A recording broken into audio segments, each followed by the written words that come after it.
अस्सलाम वालेकुम फ़ोर्टियर बेटा, कैसे हो? उम्मीद है खैरियत से होगे। आज का हम लेक्चर स्टार्ट करते हैं। आज का हमारा टॉपिक है सरफेसेस ऑफ रेवोल्यूशन।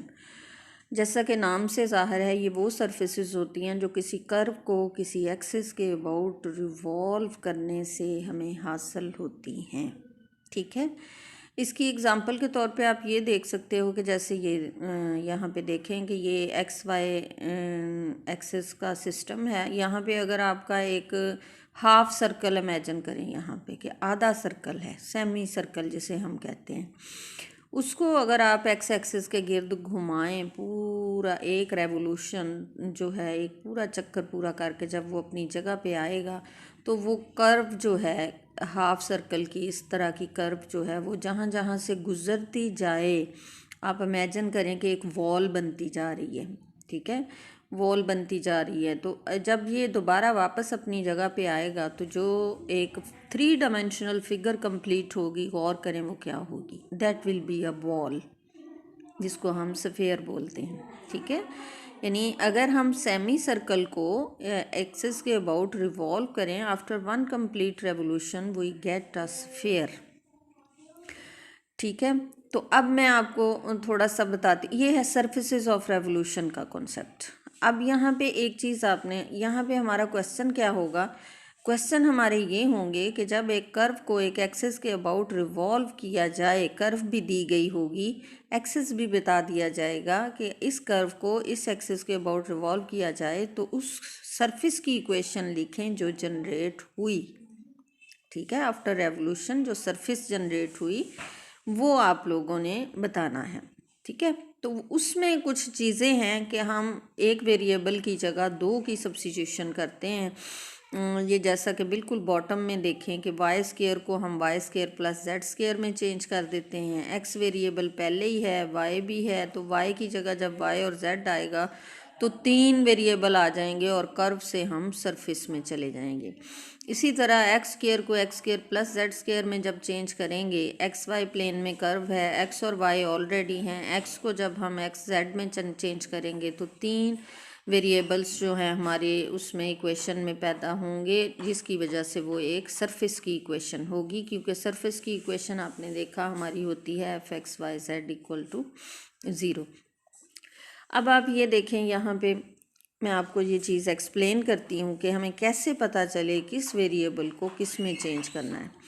फ़र्ज़ करें हमारी एक कर्व है जो कि एक्स वाई प्लेन के अंदर है, एनी कर्व, इसकी इक्वेशन है y equal to f x. ठीक है, अब इस कर्व को हम रिवॉल्व किया हमने एक्स एक्सिस के अबाउट। आफ्टर रेवोल्यूशन जो हमारी सरफेस जनरेट होगी उसकी इक्वेशन हमने फाइंड आउट करनी है। तो ये जो कर्व है इसके बिल्कुल ऊपर पॉइंट पी है एक्स वाई, इससे हमने परपेंडिकुलर ड्रा किया एक्स एक्सिस के ऊपर। आपको पता है एक्स एक्सिस के ऊपर किसी भी पॉइंट के कोऑर्डिनेट्स होते हैं एक्स और 0। एक्स कोऑर्डिनेट की कोई ना कोई वैल्यू होगी और वाई 0 होता है एक्स एक्सिस के ऊपर। तो अगर हम ये डिस्टेंस कैलकुलेट करें पी ए मॉड, तो वो क्या होगा, x minus x square plus y minus 0 square. तो ये P A mod square equal to आ जाएगा हमारे पास वाई स्क्वेयर। ठीक है, ये है इस कर्व के ऊपर पॉइंट पी का डिस्टेंस फ्रॉम एक्स एक्सिस या distance from axis of revolution. अब इस कर्व को हमने इस एक्सिस के अबाउट रिवॉल्व किया, जब ये दोबारा अपनी जगह पे वापस आई तो एक 3 डायमेंशनल फिगर जनरेट हो चुकी है। अब जब हम यही पॉइंट P ऑन सरफेस लेंगे तो इसके कोऑर्डिनेट होंगे एक्स वाई जेड। फिगर 2 में देखें, अब ये 3 डायमेंशनल सिस्टम में आ गए हैं हम। ठीक है, कर्व दोबारा अपनी ही जगह पे वापस आ गई है, पॉइंट वही P है, यानी उसका एक्स एक्सिस से डिस्टेंस उतना ही है जितना के पहले था। अब देखें, जब आप एक कर्व को एक एक्सिस के अबाउट रिवॉल्व करेंगे वो दोबारा अपनी जगह पे वापस आएगी, तो उसके ऊपर जो पॉइंट P था उसके पहले कोऑर्डिनेट एक्स वाई थे जब वो कर्व थी, जब वो प्लेन में थी। अब जब वो एक सरफेस के ऊपर एक पॉइंट है तो अब इसके 3 कोऑर्डिनेट्स होंगे एक्स वाई जेड, लेकिन इसका एक्स एक्सिस से डिस्टेंस उतना ही रहेगा। अब 3 डायमेंशनल सिस्टम में एक्स एक्सिस के कोऑर्डिनेट होते हैं एक्स 0 0। अब जब हम ये distance P A mod calculate करेंगे तो वो आएगा x minus x square y minus zero square plus z minus zero square, और इस तरह हमारे पास ये डिस्टेंस आ जाएगा y square plus z square. तो अब ये डिस्टेंस और ये डिस्टेंस सेम है, पॉइंट रिवॉल्व हुआ है लेकिन दोबारा वापस अपनी ही जगह पे आया है, इसलिए ये दोनों डिस्टेंस, ये फिगर में आपको थोड़ा सा फ़र्क मुझसे बनाने में हो गया है, वहाँ से इस पे ना जाएं। ये डिस्टेंस आप अगर लॉजिकली आप सोचें तो ये डिस्टेंस सेम है।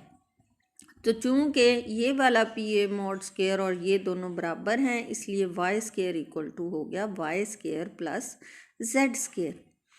तो यहाँ से हमें क्या पता चला कि when a curve in x y plane is revolved about x axis, a surface is generated and we get the equation of this surface from this curve by substituting y square equal to y square plus z square। ठीक है, हम अच्छा इसकी मिसाल क्या है, फ़र्ज़ करें हमारा एक सर्कल है x square plus y square equal to a square, ये एक्स वाई प्लेन के अंदर है, सेमी सर्कल है जिसको हमने रिवॉल्व किया एक्स एक्सिस के अबाउट, और हमारे पास जो है एक स्फेयर जनरेट हुआ। अब हमने उस स्फेयर की इक्वेशन लिखनी है, तो एक्स एक्सिस के अबाउट इसको रिवॉल्व किया है, इसलिए हम वाई स्क्र को y square plus z square put करेंगे, तो हमारी इक्वेशन बन जाएगी x square plus y square plus z square equal to a square, which is the equation of a sphere. अच्छा, इसी तरह से अगर इस कर्व को हम अबाउट वाई एक्सिस रिवॉल्व करें, फ़र्ज़ करें ये वाई एक्सिस है, ये एक्स एक्सिस है, ये वाई एक्सिस है, तो यहाँ पे क्या होगा 0 वाई, तो पी ए मॉड कितना आएगा हमारे पास एक्स स्क्र, और यहाँ पे क्या होंगे कोऑर्डिनेट 0 वाई 0, यहाँ पे पी ए मॉड क्या आएगा x square plus z square, यहाँ पी ए मॉड आया एक्स स्क्र, यहाँ आया x square plus z square. तो when we revolve the curve about y axis, the curve is in x y plane and we revolve about y axis, then we get a surface. The equation of surface will be by substituting x square equal to x square plus z square, यानी x square की जगह जब हम x square plus z square put करेंगे तो हमें 3 dimensional equation of surface मिल जाएगी।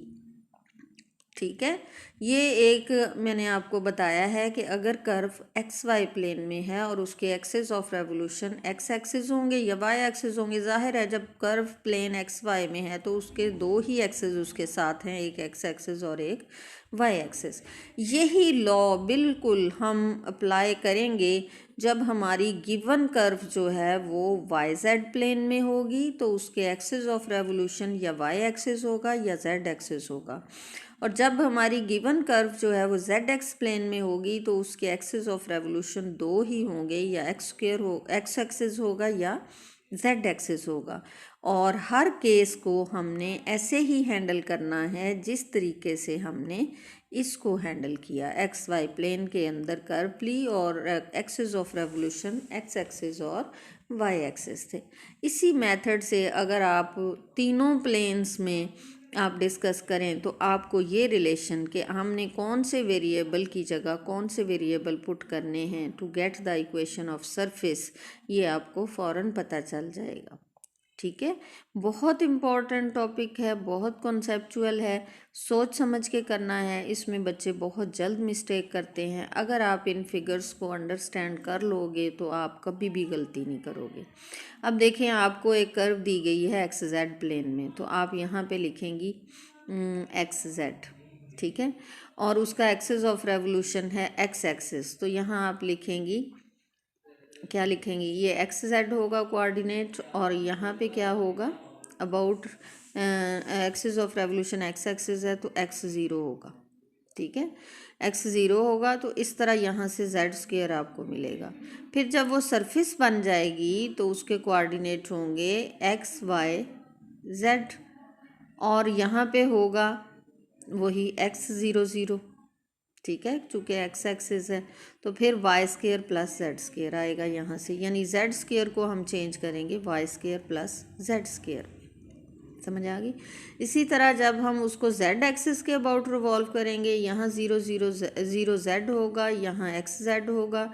तो जब हम उसको करेंगे डिस्टेंस फाइंड आउट करेंगे, वो x स्क्वायर आ जाएगा, ठीक है। और यहाँ पे क्या होंगे, 0 0 z होगा और x y z होगा, क्योंकि z एक्सिस के अबाउट रेवोल्यूशन है तो 0 0 z होगा। तो यहाँ से डिस्टेंस आएगा x square plus y square.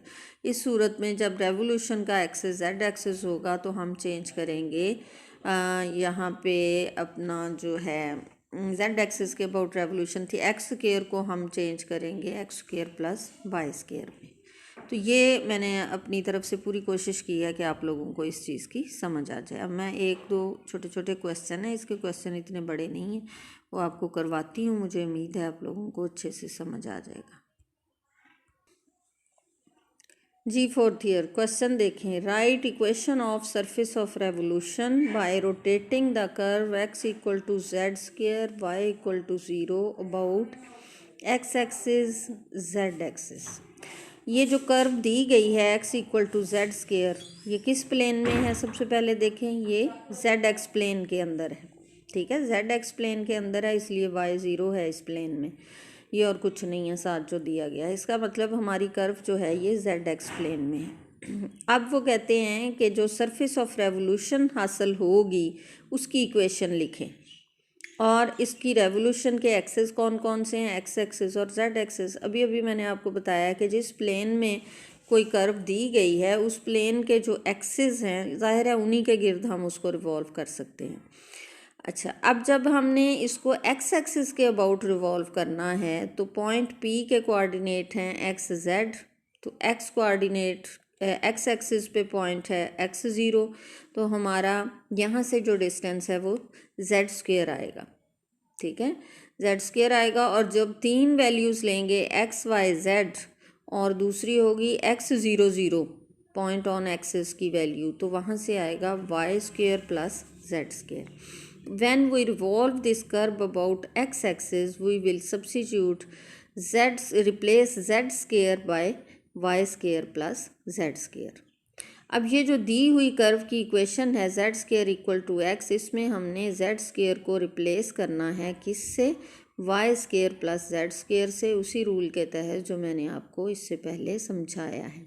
तो यहाँ पे हम लगा देंगे y square plus z square equal to x, both side का अगेन स्क्वायर लें, x square equal to y square plus z square whole square. अब ये देखें, ये 3 डायमेंशनल फिगर है, यानी एक्स वाई जेड 3 कोऑर्डिनेट हैं इसमें, तो ये एक सरफेस की इक्वेशन है। अगर आप इसको लेफ़्ट पे ले आएँ, ये बन जाएगी x square minus y square plus z square whole square equal to 0, यानी f x y z equal to 0। ये एक सरफेस की इक्वेशन आ गई, ठीक है।